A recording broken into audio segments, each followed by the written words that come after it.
Welcome back. It's the Big Blue Banter, New York Giants football podcast. I'm Dan Schneier, joined as always by my co-host Nick Velato. Tonight we're coming to you right after the Giants wrapped up their preseason finale against the New York Jets. Tonight's show is going to be about that game to some small degree, but as those of you who watched it know, it was a snooze fest in some ways. I mean, in the ways of what the 2023 season might be, who's going to be important, who's going to impact. I mean, I was surprised, Nick, to even see the young corners sit. They really showed us tonight by sitting those corners how valuable they feel those players are to this team, like Trey Hawkins, to not suit up and play in this game. I thought he'd play the whole first half. So that surprised me a little bit. Everyone I thought that was important to the team for the most part didn't play, but there were a few players who did play tonight that might make an impact in 2023. We're going to talk about those players and how they played. But this show's focus is mostly going to be on Nick and I's prediction for the final 53-man roster. Before we dive into that, I want to preface it by saying this. If you followed the 53-man rosters over the last 5 years, 10 years, 15, whatever many years, specifically the last few years, you'll know that that final roster is not set in stone. There will be cuts. There will be trades. There will be players waived. There will be players put on IR after making it originally or PUP after making it originally. And it's a fluid thing. So let's keep that in mind when we go over this prediction. This may not age well, and we will talk about that as new players move in and out of the roster. But this is how we see it right now, going into Monday and going into Sunday and going into the next day as the Giants coaches get together and now do the hard work of trying to narrow this thing down and figure out who deserves to be on the roster right now and who they can move to the practice squad, and then who they have to say goodbye to. A tough time for the Giants. So all that tonight. But Nick, before we do that, how you doing tonight? I'm doing excellent, Dan. Thank you so much. It was cool to see Tommy DeVito and David Sills go up against the Aaron Rodgers-led New York Jets. We got a little bit of Tyrod Taylor in there as well, but Aaron Rodgers on the Jets, interesting enough. And I loved the Isaiah Simmons pressure that we got on him. And I want to break that down because the usage of Isaiah Simmons was exactly what we wanted to see. And honestly, man, I think I watched the extensive amount of tape on Isaiah Simmons after we recorded our quick reaction podcast. He has a lot of issues as a run defender. I know that he's not going to start as long as Micah McFadden is there. Micah McFadden, who did not play in this game, Darian Beavers did, says something. Micah McFadden is going to be the starter opposite of Bobby Okereke if we want to read into that. Isaiah Simmons, he has an important role in this defense, but it is only in passing situations as of right now. And judging by his Arizona tape, that's a good thing. That is a good thing. And I think the reality of it, as we went over in the reaction pod, Nick, was we're looking for him to be an impact player on passing downs, red zone, and all the money downs, the third downs. And we're not, like, ideal scenario is what we talked about. You said, what's the ceiling? What's the floor? The ceiling still could be that he improves as a run defender, plays with more physicality, shows up and says, this is my contract year. This is my best chance to get paid as an NFL player. Let me be a different version of this. That's still in line. I still think it's possible. Like, if you go back to his Clemson tape, I feel like he was more of an all-around player than what we're kind of projecting him as now, which is like this passing down specialist. But regardless, on that rep that he had tonight where he rushed Aaron Rodgers, that was a little glimpse of what he can be in that specialized role and why that immediately feels, to me at least, like that's adding something to the Giants defense. Do you remember last year, one of the things that we just praised Wink Martindale for was his ability to waste blockers by the way he aligns his defense pre-snap and where they go post-snap. And one of the primary ways he does that, Dan, successfully, is through simulated pressures. We bring up simulated pressures often. This is a 3rd and 12 where the Giants run a simulated pressure. A simulated pressure is when you crowd the line of scrimmage. Right now on the screen, you can see there's 7 guys on the line of scrimmage. Only 4 end up rushing. So it's technically not a blitz, but the blockers have no idea who is rushing, so they have to take into account everybody who is crowding the line of scrimmage. And if you watch this play where Isaiah Simmons gets isolated on a running back, that's all due to scheme. That's Wink Martindale putting Isaiah Simmons into a position where he can be successful. Because look at O'Shane Ximenez, who is directly over Mekhi Becton. You have Isaiah Simmons, who is circled, and then Javarius Owens, who's right off the ass. He could also come, so the protection is paying attention to him. If you watch Isaiah Simmons go, with O'Shane there, Mekhi Becton's going to take O'Shane because O'Shane Ximenez is told to run into him. And what does that do? It creates a one-on-one matchup with Michael Carter. So you have this incredible athlete in Isaiah Simmons going up against a running back. That is schemed right there. And if you look at both of the guards, who are they blocking? I'll give you a hint. They're not blocking anybody. Both of them. See? 74 out here. He's not blocking anybody. This guy just goes and helps Mekhi Becton as O'Shane Ximines takes his path inward. He takes his path inward deliberately to remove Mekhi Becton from the threat that is Isaiah Simmons, forcing the Jets into a 6-man protection and a mismatch in the favor of the New York Giants. This is what Wink Martindale does, and this is why I'm so excited, because Isaiah Simmons is primed for this role. Wink Martindale asked him, Dan, what do you want to do? What is your favorite thing to do on defense? And he said, rush the passer. I don't think this kid wants to be a linebacker anymore. He wants to rush the passer. That's exactly what he is going to do, but it's not the only thing he's going to do. He can also drop off into coverage, and we know how athletic and fluid he is in space. So he's just a really excellent chess piece for one of the more creative and exotic defensive coordinators in the league. I love how you broke that down. I think what you said there, Nick, was the most exciting part about the Wink Martindale defense. And I'm fine hammering it home again for those who have maybe heard it before on this podcast. When you get a play like that, and for those of you who didn't see it on YouTube, you got a left guard just dropping into his pass blocking stance with no one near him. That's a wasted player for the Jets. They have a 5-man protection here. It looks like, if I'm not mistaken, I don't think there's an extra. With the running back in, 6th man with the running back, and you have one guy of those 6 just blocking absolutely no one on the play. And before the snap, it looks like, from his perspective, that he has to be like 7 men, not to cut you off, but it's really 7 men with the running back. Because the tight end, the tight end is also up at the top of the screen. I think he's tasked to release, but he has to block this individual because he's so wide. And now you have that tackle not blocking anybody. Both the guards are just like, okay, I'll take these 2 inward path defenders, but those defenders they're there to just keep the pocket to ensure that there's no rushing lanes, but they're not there to sack the quarterback. Now, if an opportunity came where they could, they obviously would take it, but they're there to allow one-on-one matchups on the outside. And that's exactly what the Giants got. One-on-one matchup against a running back and a one-on-one matchup against a tight end. And it's awesome because in the regular season, we're going to have, Azeez Ojulari as well on the field, Kayvon Thibodeau on the field. But this is kind of, in my mind, Nick, we talked about this a lot this offseason.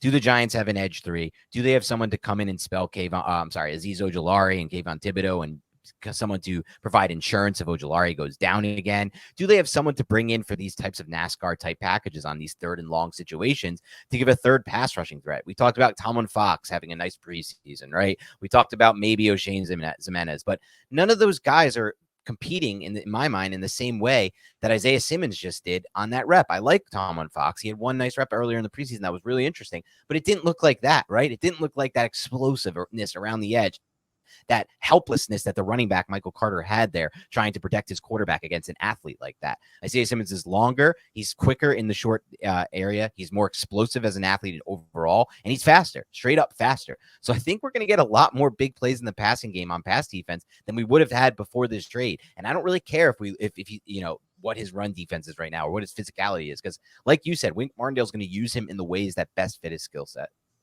When you can make a quarterback uncomfortable by sending 4 when they keep 7 in protection, that is just a ridiculous win for the defense. And that's exactly what happened on that play against a future Hall of Fame quarterback. That's right. And that's the beauty of Wink's defense. Now, it gets you burned sometimes, obviously, because there's times where, like in this game where he did a 0 blitz against Rodgers, that was just funny to see, like in the preseason. I was like, Rodgers got rid of that ball so fast on that play. That's like, that ball was out and it was incompletion. If I remember, it was like the tight end I think he was looking for, and it was just like nowhere near him. He's just like, that ball's out. I'm not fucking facing cover 0. I'm facing a 0 blitz in the preseason. Wink, like, get the hell out of here with this shit. But you're right. It was definitely, what you said is definitely true. Like, you can bring 4 and get pressure and they're protecting 7. That means you have a massive numbers win for you in the secondary and pass coverage there. So just an awesome rep to see. And from a scheme perspective, and I know we touched on this, but I want to flat out say it, from a scheme perspective, the way Wink Martindale has success is by crowding all of the center and the interior offensive linemen, those 2 guards, all the way basically right in front of the pocket. So in order to fully maximize that, you need speed rushers on the edge who can win around the edge. And that's one thing Isaiah Simmons can certainly do. We know Azeez Ojulari can do it. We know Kayvon Thibodeau can do it. That's one of the reasons why I'm so excited about this addition. I don't need him to stack and shed the run. I don't need him to be out there on 1st and 10. I need him to be out there in the red zone. I need him to be out there on the 3rd and 6 plus situations, because not only is he going to be schemed in advantageous situations, but he can beat tackles as well just because he is so damn fast. And he's going to have so many one-on-one matchups. So just one of the many reasons why I'm excited about the New York Giants this season. Yeah, we'll get into it eventually with bold predictions, but I'm way, way, way more bullish on what Isaiah Simmons is going to have impact wise and what he's going to mean in 2033 than I think most people are at this point. I just feel like he is so perfect for the system. And there's going to be surprise picks, like interceptions that people don't see coming where he's dropping and his athleticism takes over. And then there's going to be a lot more pressures than people realize as a pass rusher. Like, I'm not saying this is Hassan Reddick part 2, when the Eagles got Hassan Reddick from the Cardinals, and Hassan Reddick was completely misused his entire career with the Cardinals. The Eagles are like, let's just make this guy an edge rusher. And now he's like one of the best edge rushers in the NFL. It's not that, but I think some version of that might actually play out this season, a much lesser version of that. The Giants version of that might play out this season because he's never going to be Reddick. Like Reddick, even before he went to the Eagles, Nick, if I remember correctly, had some success as a pass rusher and was like lined up occasionally on the edge with Arizona. Yeah, he had a dominant season with the Panthers as well. In between, right. I think he went from Arizona to the Panthers. He might have went back to Arizona and then went to Philadelphia. I could be misremembering. He went back to Arizona or something, like a 1-year deal. Regardless, though, I think we're going to see some good things on passing downs from Isaiah Simmons. The other interesting rep from tonight, I would say for me, was Jalen Hyatt getting a step or two on Sauce Gardner, who we believe is one of the best, if not the best, corners in the NFL. And what happened again on this rep? Jalen Hyatt got a free release off the line of scrimmage. And when you give this guy a free release off the line of scrimmage, now you're backpedaling, and you're the one on the defense at this point because he has that kind of speed to just chew up ground as he did on this rep against Sauce Gardner. And it was definitely fun to see, Nick, to see him get that step. Obviously, the ball was off target and it wasn't completion, but it was great in general just to see that dude get a step on Sauce. It was excellent. And I'm going to bring up Justin Pennick's Twitter, and I think Bobby Skinner shot this, so credit to them. I love just how they schemed this up and the amount of confidence they showed in Jalen Hyatt. Because you have Jalen Hyatt, who was to the boundary side initially. He's motioning to the field side where Sauce is. Look how much space is out there because this is 12 personnel and you have both tight ends pretty much inward. One of them's a little bit off the line of scrimmage to that boundary side. So you are putting Jalen Hyatt into a position where it's going to be one-on-one against Ahmad Sauce Gardner, one of the top cornerbacks in the league. And not only is he going to get a couple steps on him, he caused a little bit of panic here. And it's crazy to highlight a play where it was a 10-yard penalty against the New York Giants. And I don't think we're being hyperbolic here because watch how he decelerates and sells that he's going on just a quick comeback route. Just that quick little stutter step right there and how his hips drop. You see how his hips drop? Look at what this does to Sauce Gardner because look at the angle Sauce Gardner has at the moment. He can cut off Jalen Hyatt if Jalen Hyatt doesn't do this stutter and then just basically ride him off the red line and into the sidelines. But this quick little stutter made Sauce Gardner change his path. And you can see how he crosses his feet and then he goes a little bit more narrow towards the sideline instead of elongating that. So he's basically going straight at the 40. And now I'm sorry for those on the podcast, but the YouTube will enjoy this. Decelerates, and then watch just how explosive he is, Dan, after he sinks his hips. Boom.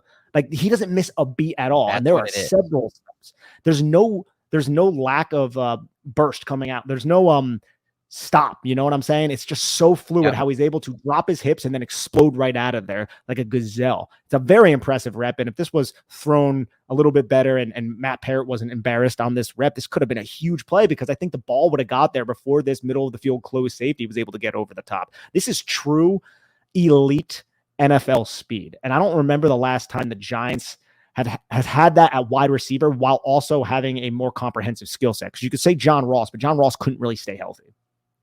Right. I think, honestly, the last time they had that consistently on the field was Beckham, back in Beckham's healthy days. And I think the key factor here is what you brought up, Nick, because it showed up on his touchdown rep from earlier in the preseason. It's that ability to sink his hips and then lose nothing, re-accelerate through that break. And just think about that from the standpoint of if you have the ability to just get that low and that flexible with your hips and then lose nothing, and like you said, it looks smooth, he accelerates through it. What is that going to mean for us? What do we talk about on film? We saw a lot last year. We saw a lot of opportunities for double moves for the Giants wide receivers. We even saw some opportunities where Darius Slayton or Isaiah Hodgins, for example, who's not as fast as Jalen Hyatt. And honestly, Darius Slayton does not look that smooth, in my opinion, as Hyatt or that fast, just to be honest, even though he ran maybe a tick faster in the 40-yard dash at the combine. It just, to me, never looks that way when I'm watching Hyatt right now. But those opportunities on double moves that the Giants are going to get simply because they run this quick hitting system. Now those opportunities go to Hyatt, and think of how much space he's going to create on those because DBs are not going to be able to just play off on Hyatt all the time, because he's obviously going to be able to do what you just said, run the comebacks and run the routes that break back toward the line of scrimmage as well. So I'm just excited thinking about all those double moves we saw on film last year. Some of obviously which didn't, go to the receiver or whatever. But this year now with Hyatt running them instead of Slayton or Hodgins, I think it's going to be a really good spot for the Giants. And you could bring it back now to the flip side on the offense. We talked a lot about Wink Martindale and the advantage he gives his defense. Now look at Mike Kafka. What did he do there? It wasn't like he was just stagnant on the line of scrimmage. No, he motioned him from the boundary side to the field side and then snapped it basically right as he set. What does that do? Sauce Gardner's not coming up to pressure. It gives you a free release. And Jalen Hyatt is not the type of receiver you want to give a free release. But if you go up there and try to jam him and align and press and you miss Jalen Hyatt's speed, you're not going to be able to account for that. So he just is a thorn in the side of defenders because they're not 100% sure. Like the defensive coordinator doesn't exactly know how they want to play him. Sure, you can outmuscle him, but if you miss, if your cornerback isn't precise with his jam, good luck, because he's going to burn you. And that cornerback's not going to have the recovery speed to catch up. Not even a cornerback like Sauce Gardner is going to have the recovery speed to catch up. But right. Sauce Gardner is the type of cornerback who is going to jam you into the sideline, and good luck kind of escaping the jam. That's the issue with that. Yeah, if you don't get the free release, exactly right. But I do think this, Nick, as we kind of transition, and we'll move off this after this, but I think going into the preseason, I don't know if you're at this point too, but going into the preseason, I felt like Jalen Hyatt might be more of a bit player for the Giants this year. Right. Coming out of the preseason, I'm starting to kind of wipe that away and feel like this dude could be an impact player right away for the Giants in 2023. Like there's a path I see already where he is getting as many snaps as the entire rotation of wide receivers. And honestly, not coming off the field very often if things go the way they can go, because having him on the field does allow you from a schematic standpoint to do different things than when he's off the field. 100%. I think as he develops and as he continues, which seems like an upward trajectory in his development, he just impressed all throughout camp. They're going to take their shots with him. They connect with a couple of those shots. That's going to change how the defense plays the offense. And then the Giants can take advantage of other mismatches on the intermediate parts of the field, the short parts of the field with the running game. I think Jalen Hyatt's going to have a crucial role. I don't think it's going to be as developmental as I originally anticipated. And it's not just because he's making catches in training camp. It's also just seeing how the Giants are using him in the small amount of snaps that he's allotted in preseason. Yeah, that's another good point. There's been a lot of schemed up touches for him already. I don't think that's a coincidence. I think they want to get a feel for how they can use him in the actual regular season, because he is now weapon number one, obviously outside Darren Waller, as far as what they acquired this offseason. Yeah, and dude, there were like 2 3rd and 2s or 3rd and 3 situations in this game where they did end arounds to Khalil Pimpleton. Those are 3rd and short situations. It's not a mistake that they did that twice. They're looking at doing that depending on how the defense is going to play them. If they're going to condense down and think that the Giants are going to run it in the A, B, or C gap, even off outside the tackle with like a stretch zone type of run, if you can catch them sleeping, get everybody condensed, and then just use a speedy receiver like Khalil Pimpleton, like Jalen Hyatt, I would not be shocked to see some 3rd and short situations where they put Jalen Hyatt in that situation to catch the end around and just allow his natural athletic ability to thrive. You nailed it. All right, one final thing before we get into the 53-man predictions. A lot of people have discussed this, obviously, throughout the preseason. Again, tonight, I saw this on Giants Twitter, Nick. The idea that, look, Joe Shane's been very active. He's already made one trade. Could we see more moves for offensive linemen? A lot of people have discussed throughout the preseason and tonight, like I said, they're concerned about the offensive line, the depth on the offensive line, watching Matt Parrott in pass protection, watching all these other guys who are reserve linemen right now for the Giants. And, I've said it before, Nick. I say it again. I'll say it again, I should say.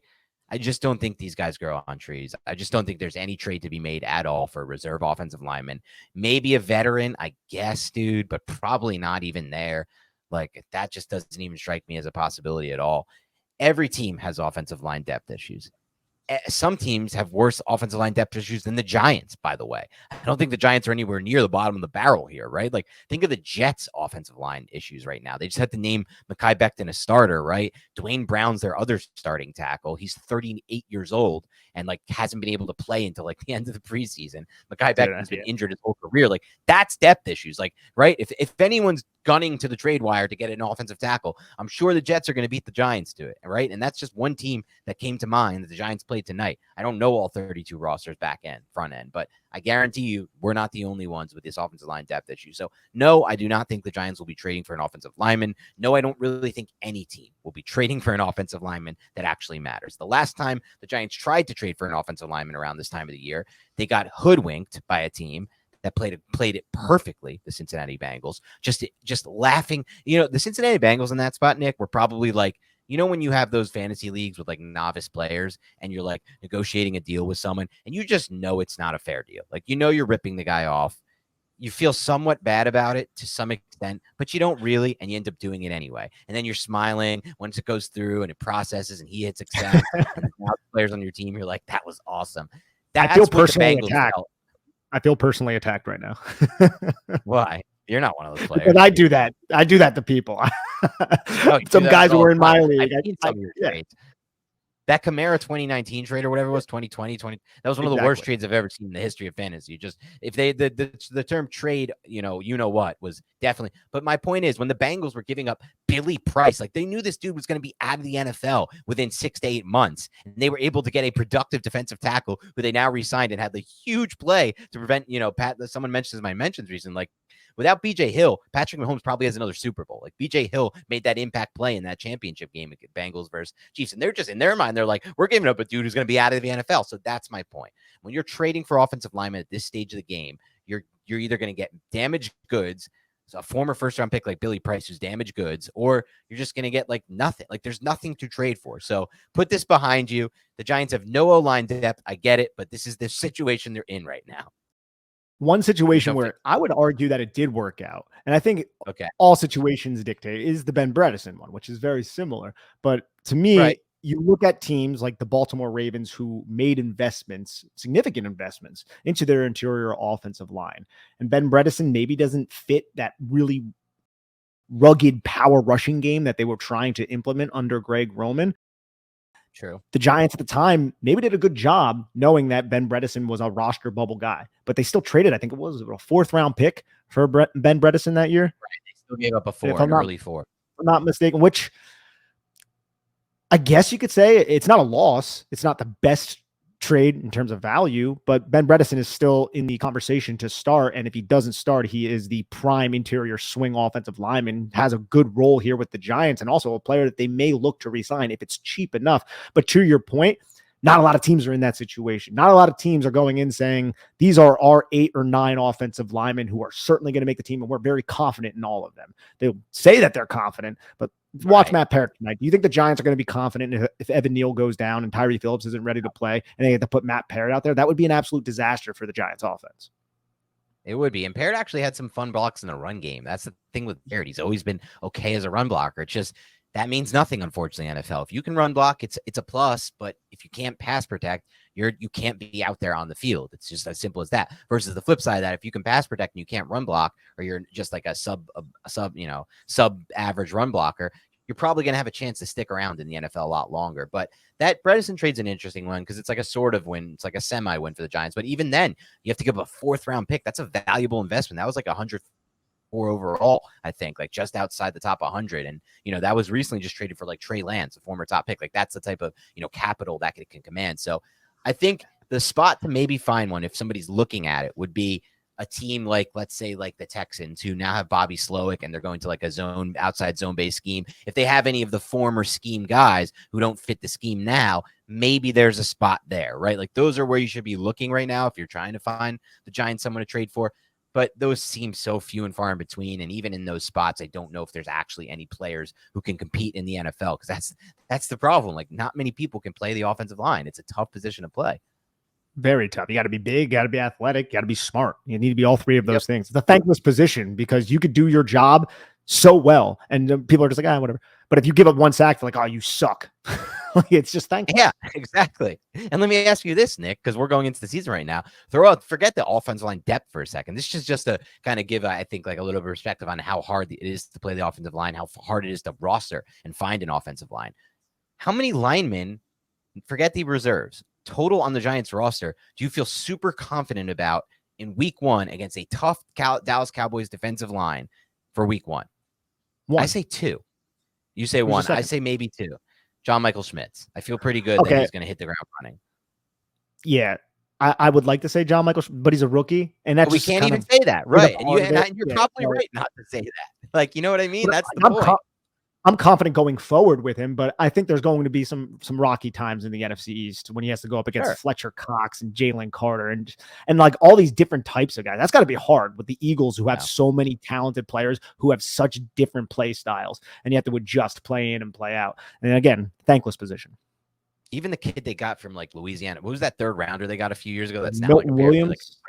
yeah, and he's like fitting great for Yeah. them. He's like, I read that last year that he's just like perfect along that D line. They found a perfect spot for him to rush the passer. So there are different guys for Schmitz to face. So even you take back Schmitz, it's like we feel confident with one guy. Now we're talking about somehow finding trade partners at the back end of roster cuts that we feel confident to put on the field. And of course, that's not going to happen.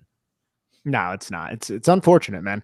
Yeah, and that's the state of the O-line. But you know what? We feel okay about where the Giants are at, considering where they were before Joe Shane took over. All right, let's get into it now, Nick. Let's do a 53-man roster prediction. We can go back and forth on this, maybe. I'm sure ours will be different. I'm actually going through this right now, and it's going to be a little bit more interesting than last year. So let's start with the quarterbacks, Nick, and you can give your prediction there. Obviously, this one I think is pretty locked in, but maybe you think differently. No, it's Daniel Jones and Tyrod Taylor, quarterback one, quarterback two. Yep, you nailed it. They probably like what they saw from DeVito, Nick, I would assume. And I assume he's going to make the practice squad.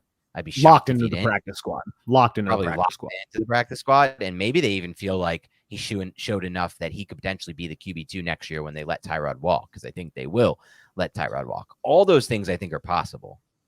But I'll say one thing, as far as Dan. Yeah. Oh, sorry to cut you off. No, the ball jumps out of that kid's hands much faster and with much more velocity than I remember from watching his tape in college. That thing flies. Some of the throws when he's like got a good firm base and he torques his body and he just throws through the ground, that ball fires, man. And I'm very impressed by what I've seen from the preseason, just off of the velocity and just the toughness. Very tough kid. Completely agree with you on that point. I think the two throws that stood out to me from tonight's game were the back shoulder that Sills, I guess they ruled it a not catch, which I thought was a catch. I think it was kind of weird how that wasn't a catch, but I guess I can kind of see it from that other angle. But to hit the back shoulder like that, 20 yards down the field, I was impressed by that. And then the touchdown throw to Sills. I mean, he flipped his hips, rolling to his opposite shoulder, and ripped the ball outside the numbers toward the back pylon, like the back left pylon. Like that was a good rip by him. And so I agree with you. He has a lot more arm talent than I expected. He has more arm talent than like a Kyle Aletta who's been through this in the past, like that type of quarterback who the Giants have tried to run through.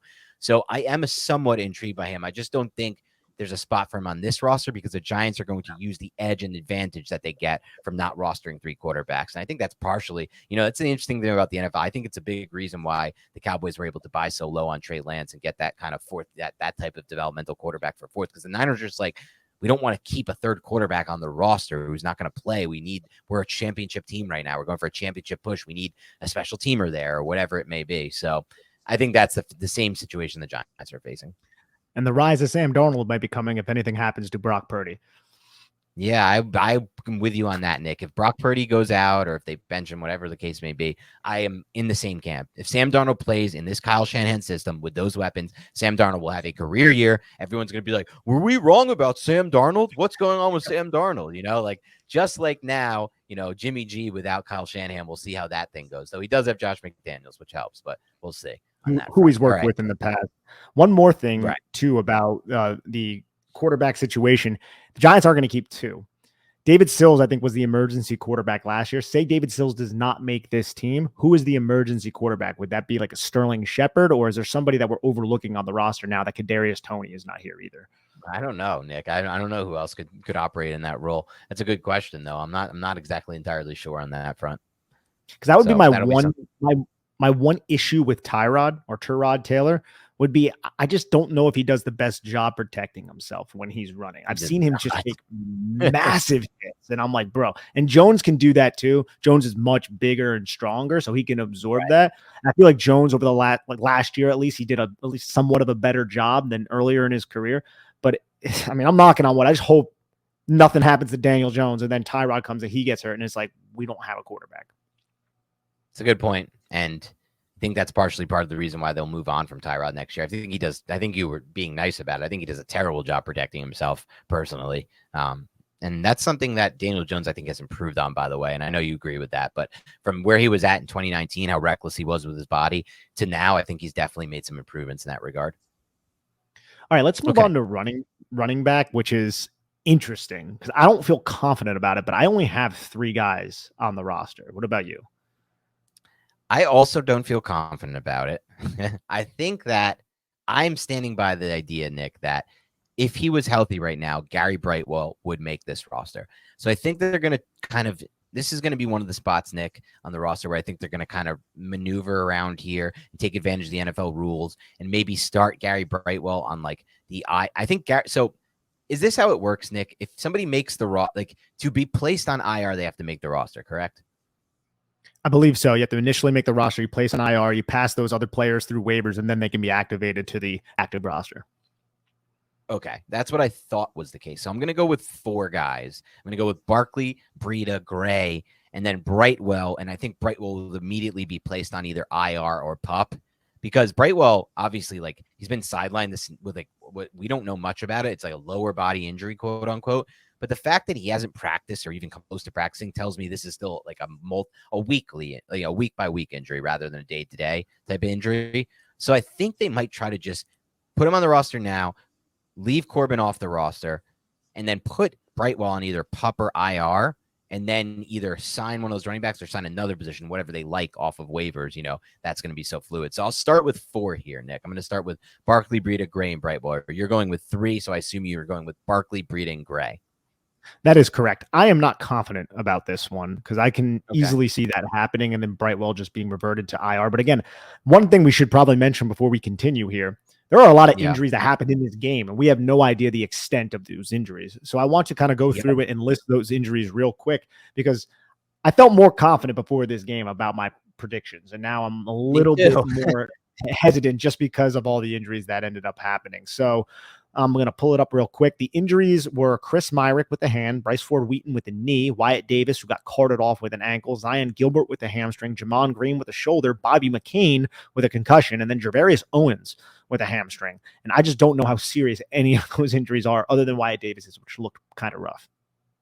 Yeah, the Davis one didn't look good, but 2 of those players you mentioned, were gonna, originally be on my list, and now I'm not so sure. Bryce Ford-Wheaton and I forgot who else you mentioned there toward the back end. Gervarius Owens, those 2. But if they're a week to week injury or worse, obviously they're not going to make the roster, and we just don't know that information right now. So we're just going to have to kind of guess on that front, Nick. So let's move to receiver. Receiver for me is also interesting. I am going to go. So here's the thing. So like Wan'Dale Robinson's if he's on the PUP list, I actually don't think they have to make the final roster if on the PUP list. Is that correct? No, I think the PUP can get carried over, but they have to miss 4 games. But they would have to miss 4 games. Okay. That's exactly what I thought it would be. So I'm going to leave Wan'Dale off the roster. I think they're just going to use that to their advantage because they don't need to rush him back with how much depth they have at receiver right now. So I'm going to leave Wan'Dale off and have him carry over from the PUP. And I'm going to go with how many receivers I'm going to. So before tonight, I was going to go with Bryce Ford-Wheaton, Nick, because of his special teams upside as a gunner. And I still think they probably feel like he can play that role if he's not seriously injured. So I'm just going to hope that he's not seriously injured and he's going to stay on my final prediction. I hear I'm going to go with 7 guys. So I know that's a little more than people expect. Usually maybe they go with 6. But I'm going to go with Slayton, Hodgins, Campbell, Hyatt, Bryce Ford-Wheaton, Shepard, and Cole Beasley. I'm going to go with 7 for this position. So I went with the same, only I replaced Bryce Ford-Wheaton with Colin Johnson, who I don't know if Colin Johnson would have played in tonight's game if it wasn't for Bryce Ford-Wheaton's injury. I don't think we saw him until the 3rd quarter. And to me, it looked like the Giants were like, hey, let's just kind of roll out 12 personnel, a decent amount, and we're not going to play all these receivers who are locked in other than Jalen Hyatt for a few snaps. So you didn't see Isaiah Hodgins or Darius Slayton or any of those players. So I'm not confident about this one either, but I put Colin Johnson there, but I wouldn't be shocked if he doesn't make this team. I do think this coaching staff really does like him, but we didn't really see much from him because he got dinged up against Detroit, came back in this game and just played after Bryce Ford-Wheaton got hurt. I think if Bryce Ford-Wheaton didn't get hurt in the 1st quarter, he was going to play every single offensive snap. We would have really showcased what he could offer this team, and that could have been the difference between him making or not making this roster. So that's interesting from that standpoint, Nick, as in the sense of, is it a good thing that Colin Johnson wasn't going to play until that injury? Like, are they telling us like we value him so much that we don't want to risk him getting re-injured, or is it like he's off the roster type of thing? Because I thought that about a lot of people, like Zion Gilbert playing before Amani O, like things like that. I was thinking in my head, like, what is that telling us? So I would think on the surface it tells us that he is on lower on their depth chart, maybe. But you might be with a player like Colin Johnson who had so many injuries. It might be the opposite. It might just be they don't want to risk him getting re-injured. I think it's the way I read into it. Like Micah Okay. McFadden didn't play. So there was a lot of players who were like early second year players, young players who just weren't seeing the football field. And I think those guys are just locked in the roster spots. And the Giants approached this game like we just want to get out healthy, which didn't really end up happening. But we're not going to expose any of our very valuable players other than Jalen Hyatt, who I think the Giants just wanted to get him in a couple matchups against Sauce Gardner. It's fair. Okay, let's move on to tight ends, Nick. I'm going to go with 3 tight ends making the roster. I'm going to go with Darren Waller, Daniel Bellinger, and Lawrence Cager. Where are you at on tight ends? I'm the same, and that poses somewhat of an issue because Daniel Bellinger is our only true blocking tight end. The other 2 tight ends are former wide receivers who played college football in the state of Georgia, and that makes me be like, maybe I'm missing this, right? But Tommy Sweeney and whatever health scare that he had, that kind of removes him, and then Chris Myrick hurt his hand. Because I was considering Chris Myrick, not because he's this great player, but I think he gives you a similar versatility in terms of I can play H-back, I can, the H-back sniffer, I can be the fullback like Daniel Bellinger. So if something were to ever happen to Bellinger, you still have Myrick, who seems like a competent blocker, competent enough. But now I'm not really certain. So I ended up just kind of going with 3. Okay, I think that's where we're both at there. Now the offensive line. We can do the total offensive lineman here, Nick. And this is, I think, is also a really interesting one. I'm going to have 9 guys here on the offensive line in the initial roster. I'm going to have Andrew Thomas. I'm going to have Ben Bredesen, who I think is going to ultimately win the job to start at left guard. JMS, 3. Lewinsky, 4. Neal, 5. Azudu, 6. 7, this is where it gets interesting. Tyree Phillips, who I think is their, number 7 guy, but is he healthy? What's the deal with Tyree Phillips? We're at a very weird standstill point with Phillips. He's been just like oddly not practicing or doing much. I think he started. Did he get a little bit of practice in this week, Nick? Am I not mistaken about that? Thought I saw. I can that look that up, but he hasn't played in the Yeah, I might be actually confusing him with McKethan, but I'm gonna for now give Phillips the 7. Parrott's going to be my 8, and then McKethan's going to be my 9 there. I think with McKethan, yes, it was a slow start for him this preseason. He finally just got action tonight, but I think they just feel more like he's a developmental piece that they don't want to lose right now. And obviously leaving off the roster, I would have Jack Anderson not making it, Corey Cunningham not making it, Wyatt Davis with the injury not making it, Davenport not making it, Lemieux not making it, and Harlow not making it. What are your thoughts on that 9, and how many do you have? I have the same exact 9. And my only concern with it is, are the Giants confident enough not having a true center, which they don't really have on this roster right now? I guess you could say Harlow, right? Behind John Michael Schmitz. And then you're really relying a lot on Ben Bredesen, who I think is the only player who has cross-trained at center. So that leads me, is Jack Anderson or Shane Lemieux a player who can be squeaked on here to make it 10? But where does the other cut come from? And is that enough of a concern to where you would put a player like that, who's maybe not the better player than a other player that you're going to release, just because you're concerned about JMS's not an injury history, but the possibility of him being injured? And then you have Ben Bredesen, who could win out at left guard or right guard, and he's kind of like versatile. You can play him wherever. I wouldn't be shocked if they keep 10 and Jack Anderson is that 10th player, but on my list I have 9. Yeah, I almost feel like even that feels like a big number to me. Like, I can't remember too many times in the past where they had 2 backup tackles, like Parrott and Phillips, who both made both of our final rosters. But I feel like most of the time they go with the one swing guy there, and then somebody like they feel maybe can play both spots, like a McKethan type who can maybe play inside and outside. So I'm not so sure that's like where I have it right now, just because I feel like the Phillips injury is kind of uncertainty. They might need someone just for week 1 to like a Parrott type in case something goes wrong. But as far as the Anderson situation goes, and like just that backup center, this is where I feel like maybe, Nick, maybe the one position on the O-line, I know I just did a spiel about this earlier, about how hard it is to find guys off the waiver wire, but I think the one position you can sometimes find is center. So this is maybe a position to keep an eye on where the Giants claim someone from their final cuts for the center position. You think that's a possibility? I think they can certainly. Well, I think they're going to add at least maybe 2 or 3, depending on who is released from the other teams. But Joe Shane and the pro scouting department, they're going to be active and they're going to bring in guys who other teams viewed as trash or other teams wanted to slip through waivers. I think the Giants are going to be on top of it. It's just the Giants usually suck, so they have like a top 5 waiver priority. Right now, I think they're sitting at 26 or somewhere around there.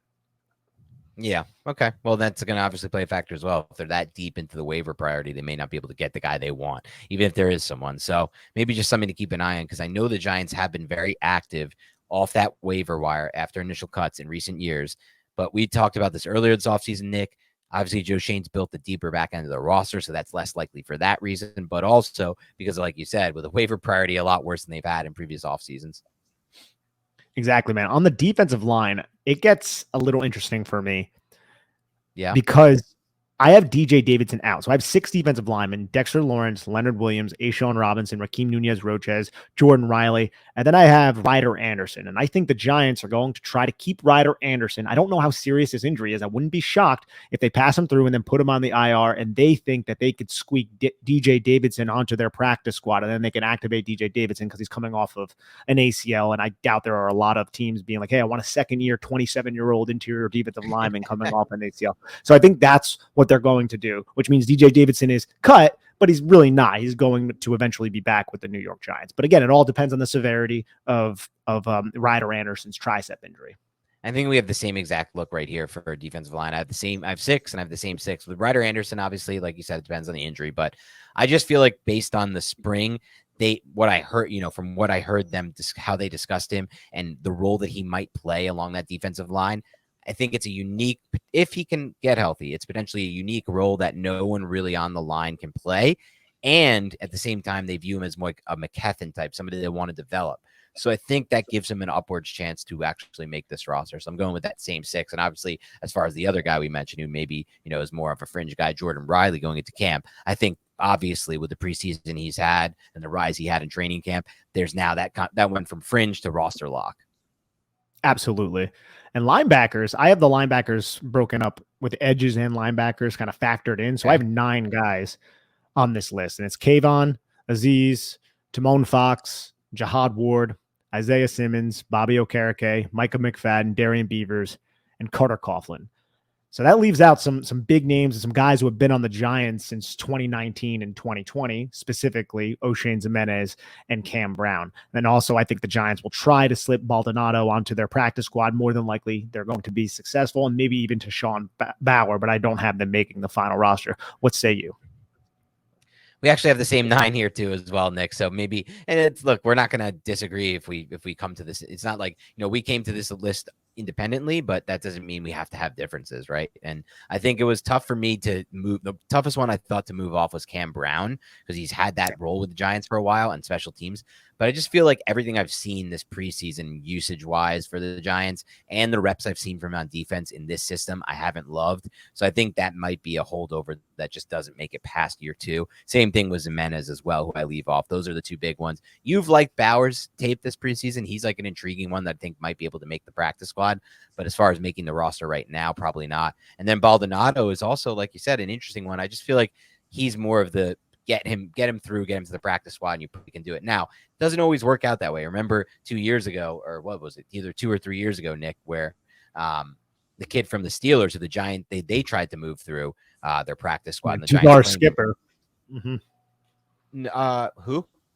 Tuzar Skipper. Oh, I was thinking of somebody. I was thinking of Quincy Roche. Roche, yeah. Quincy Roche. Remember when they tried to squeeze him through and the Giants were able to? So that could be a situation with Baldonado, maybe. But I think that's a risk the Giants are probably willing to take.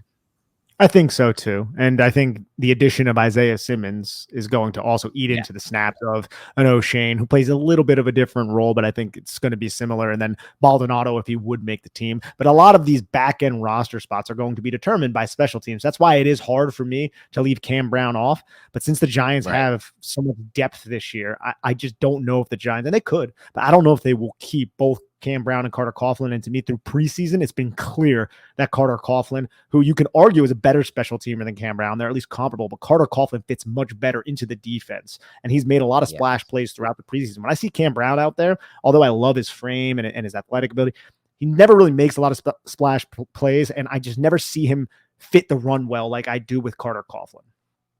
Completely agree with that take. 100%. I think Coughlin has had a surprisingly productive preseason. I know, again, it's against a lot of second and third teamers, but yeah, it doesn't matter. He's fitting the run. He's doing things within the system that they want. So I think that stands out to them.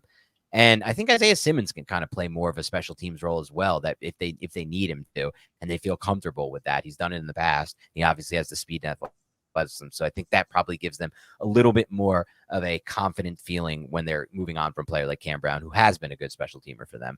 So that's a tougher one. Let's move to cornerback. I think this one's a little more interesting with that final cornerback spot. I'm curious to hear who you're going to give it to, or if you're going to give more than. I have 5 here, and we'll hear how many you have and who yours are, Nick. But that final spot was interesting for me. I also have 5, and again, it's because I have 6 safeties, and a lot of those safeties can play cornerback. It's a very interchangeable position with the personnel the Giants currently have. I have Adoree Jackson, Deonte Banks, Cordell Flott, Trey Hawkins, and I'm not confident about this, but I went with Amani O, and it's mainly because of Darnay Holmes' cap hit. Now, I can easily see a situation where the Giants approach him and ask him if he would take a reduction and Darnay Holmes stays. I kind of hope that happens because I really do appreciate Darnay Holmes. I know all of his faults. I think he's a very tough player. I think he's a smart player near the line of scrimmage. He just is a little bit limited in terms of his downfield coverage.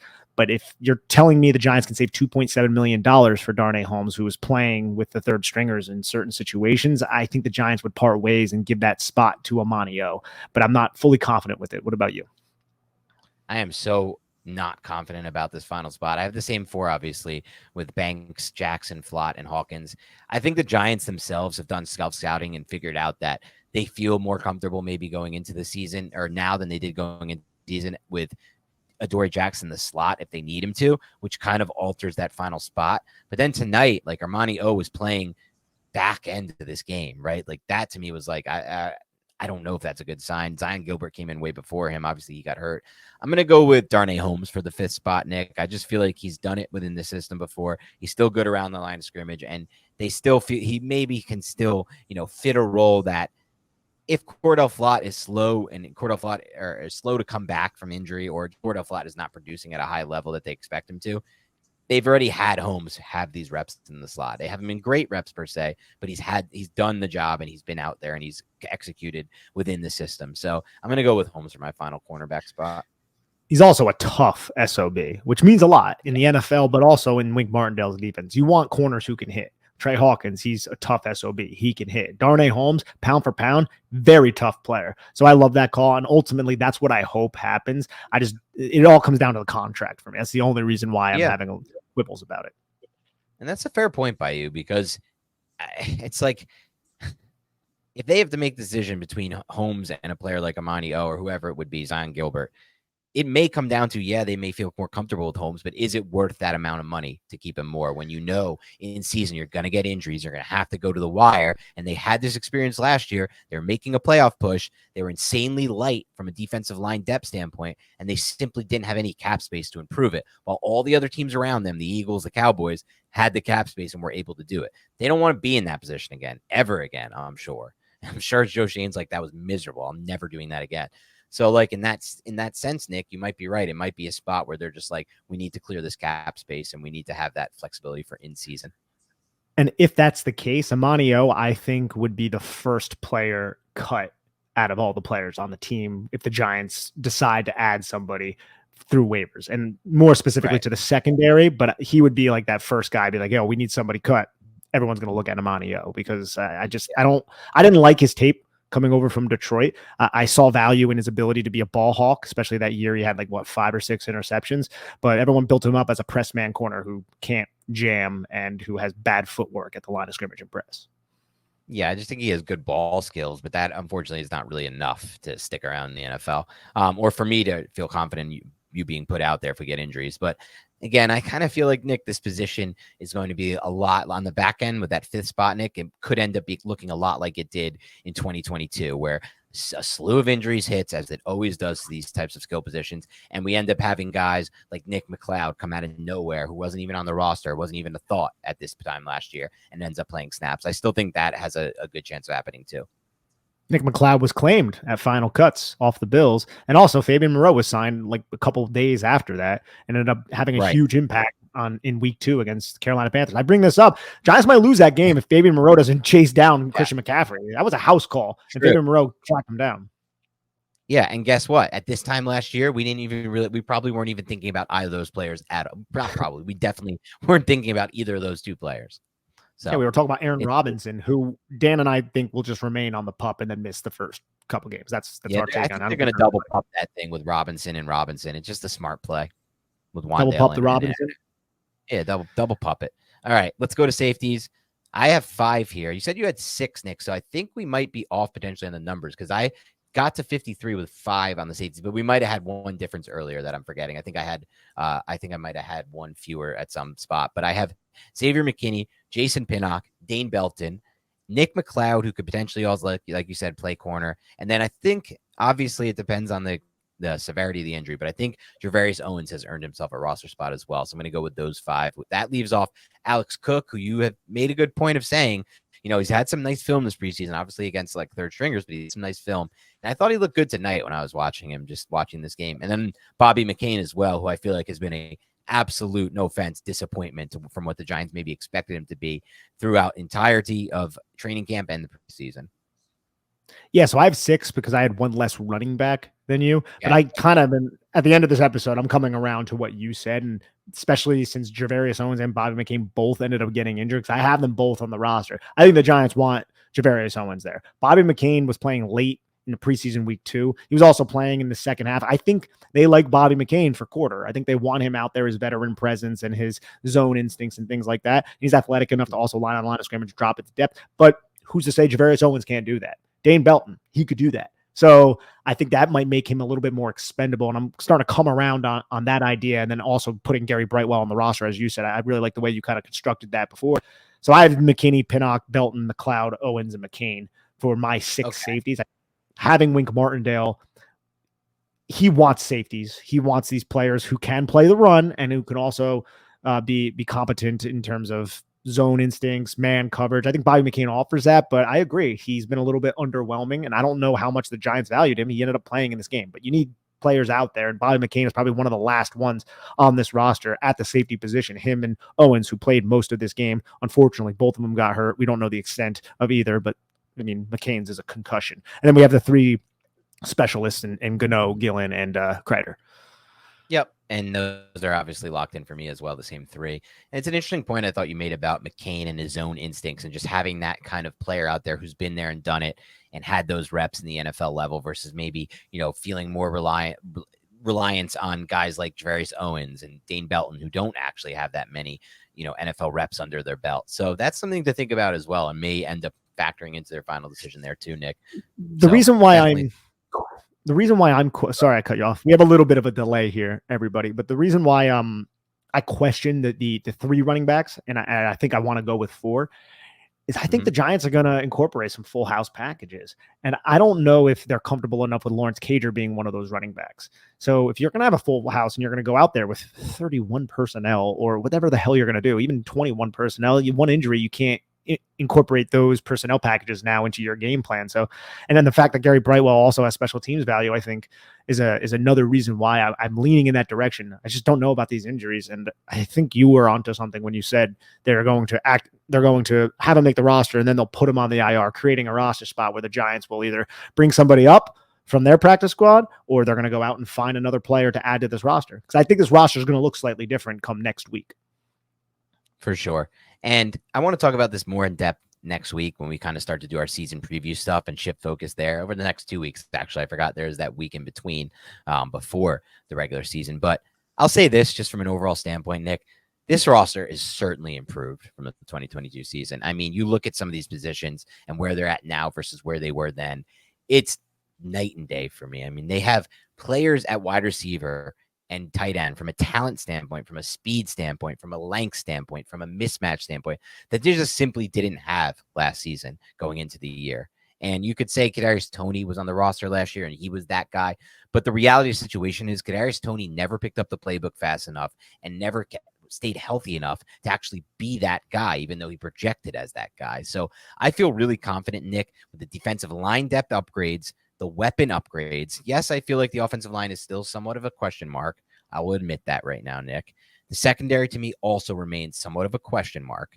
As much as I like Jason Pinnock's come up this preseason, as much as I like Trey Hawkins and Deontay Banks, it's going to change a lot when it's regular season reps. They're a different speed, a different level, and you're going to be facing a lot better receivers than you face in the preseason. So I still have question marks there, Nick, but the two spots, the defensive line depth and the weapons that they have on offense, it just feels so much more upgraded than where it was at last year.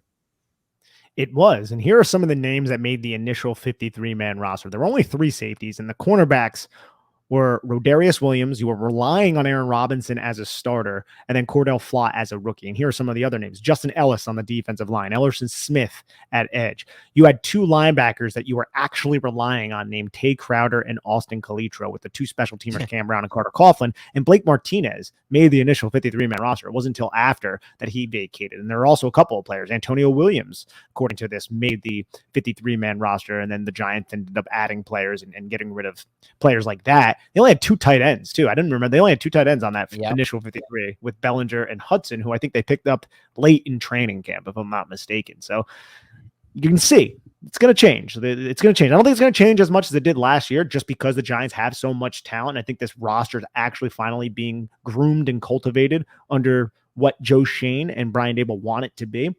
But some young players the Giants are going to go after, and I can't wait to dive into their film. Hopefully they can offer as much as guys like Nick McLeod have offered the Giants so far. For sure. All right. Thank you so much for tuning into the Big Blue Banter podcast. I will not bore you again with a spiel on how you can like and subscribe to this page. I listened back the other day, Nick, to our Simmons podcast, and I just felt like it was really funny to hear myself go off for like a minute and a half about how you can support us. So I won't do that again. You know the ways to support us, but keep an eye out on the page and keep an eye out on the podcast as well, because a lot of content is coming in the next 14 days for the season. We're going to be doing fun stuff to preview the season, to go in depth about the roster, predictions on who will be breaking out, who might be sleepers from this roster. We're going to obviously, once we get to Dallas week, start talking about that matchup as well. So keep it locked and loaded. Have a great rest of your night, and we'll talk to you soon.